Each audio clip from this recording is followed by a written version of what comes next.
they are not in the fastest population growing countries. Well, that's a good point too.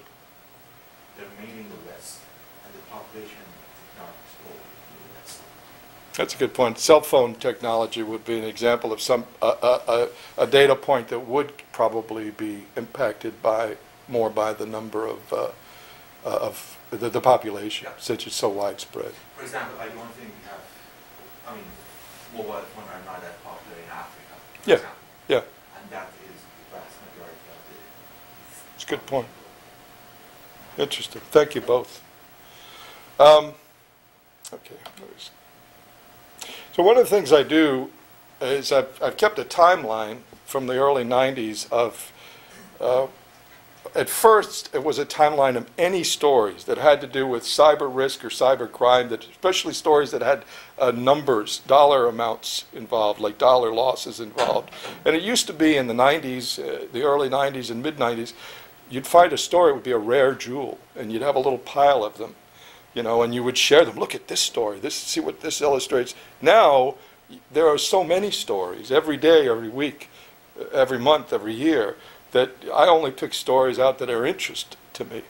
But so now as an exercise, what I do to keep my timeline going is I say every 30 days, I sit myself down and I cull through everything, and I pick out 5 stories, 10 stories, 15 stories that illustrate something odd I hadn't thought of before, or something interesting, or some problem that's never gone away, or some insightful things. So this is just an exercise of random samplings of 6 weeks of newspaper headlines.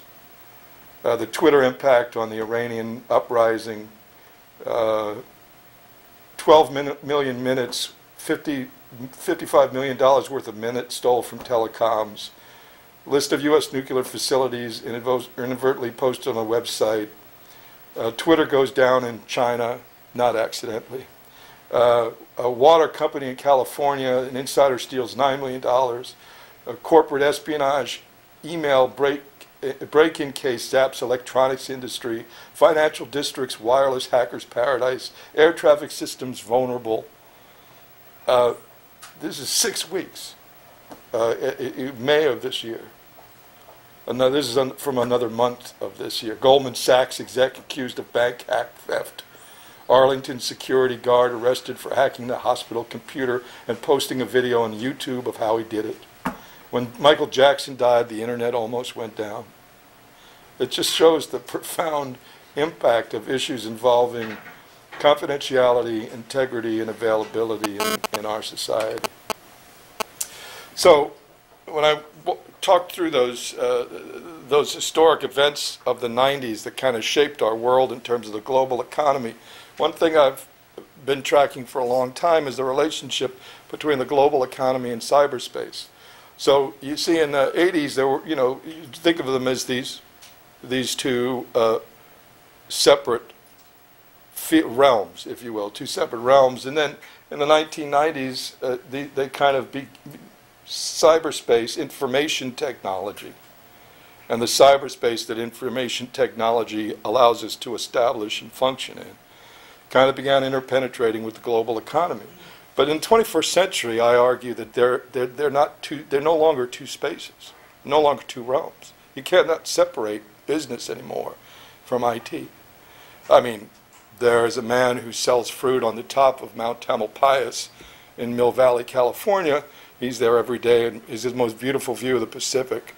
And he doesn't have a computer, and he probably doesn't use a computer in his work. But generally speaking, in our business world today, in the global business environment, you can't separate the 2. And so consequently, the risks, whoops, sorry, I went the wrong way. So consequently, the risks that were in the 80s that existed for the global economy, competitors, governments conducting espionage to sell secrets for economic and national security advantages, and cyberspace hackers and data theft, those threats are now shared.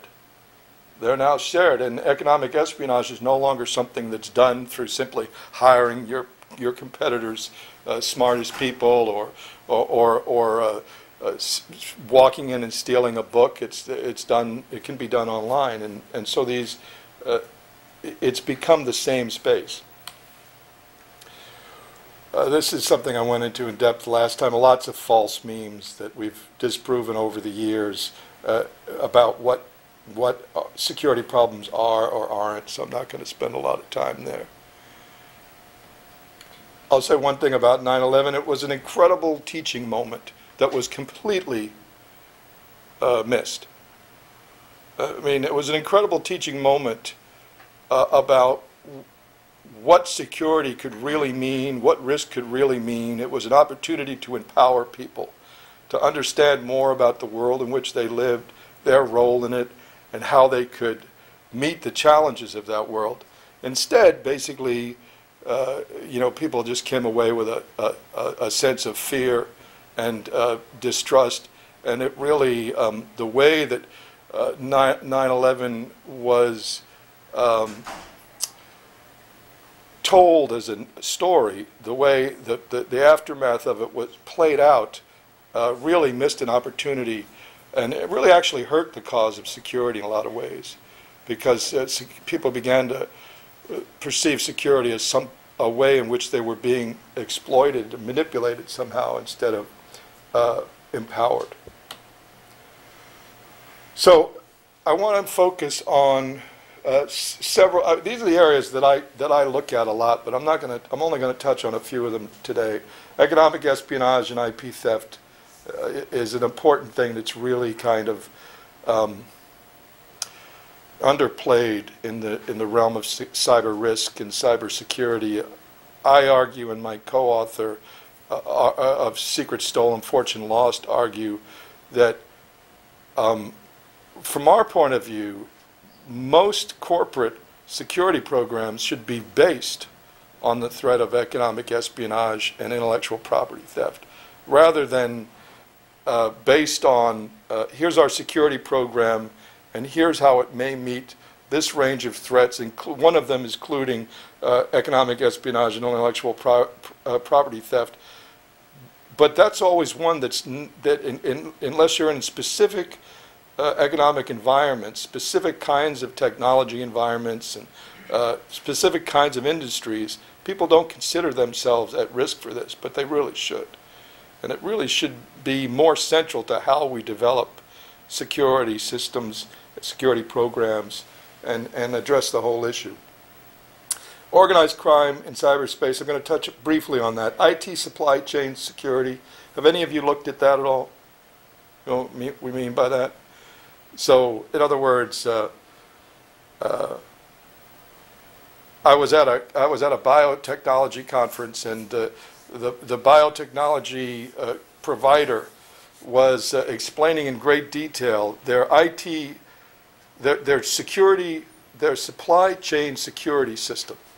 Their supply chain security system for all the materials that they were bringing in to make their fertilizer, and their dog food, and their cat food, and the various things that they resold, bioengineered and resold to agriculture in particular, and other things, because they had some problems with poisonous things coming through there and contaminated things coming through their supply chain. And I sat there and I realized, my God, this whole supply chain security system is based on what? It's based on the supply chain, the IT supply chain security. The security of the IT supply chain. It's all based on the assumption that the computer hardware and the computer software is providing integrity, confidentiality, and availability, and can't be tampered with in different ways. And in fact, we already know that there is a lot going on in terms of people putting things in USB drives and in hard disks and in routers and various things at a factory level or even beyond the factory level, and then they go out into operational environments and yield information to bad actors. This is happening. So it's an important issue, but we're not going to go into it much today. Infrastructure attacks is a huge issue. Again, I talked about it a lot last time. virtualization of security and the security of virtualization. Virtualization is an incredible